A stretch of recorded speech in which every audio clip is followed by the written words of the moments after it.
Hello మామ, మంచి informative shot అయితే పట్టుకొచ్చిన. ట్రంప్ మామ అయితే పెద్ద షాక్ ఇచ్చిండు మామ. Renewals, first times, the company needs to decide, do they want, is that person valuable enough to have $100,000 a year payment to the government, or they should head home and they should go hire an American. The whole idea, it's annual, and it's for total, it can be a total of 6 years. So $100,000 a year, so either the person is very valuable to the company and America, or they're going to depart and the company's going to hire an American, and that's the point of immigration. ఏంటంటే H1B visa మీద ఎవరైతే ఉన్నారో వాళ్ళైతే yearly 100K కట్టాలని అంట మామ. 100K అంటే $100K అంటే నియర్లీ మన ఇండియన్ రూపీస్లా 88 లక్షలు మామ, 90 లక్షలు అనుకోండి.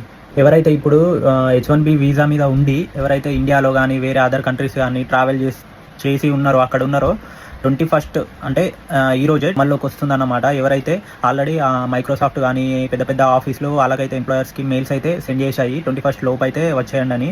ఎందుకంటే 21st నుంచి ఈ రూల్ అయితే అమల్లోకి వస్తుంది.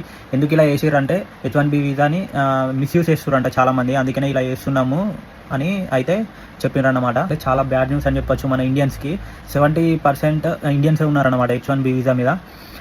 వాళ్ళు డైరెక్ట్ పొమ్మని చెప్పలేక ఇదంతా చేస్తారు మామ. మార్నింగ్ ఏం పాస్ చేసారంటే ప్రతి ఇయర్ కాదు, ఓన్లీ వన్స్ కడితే అయిపోతుంది.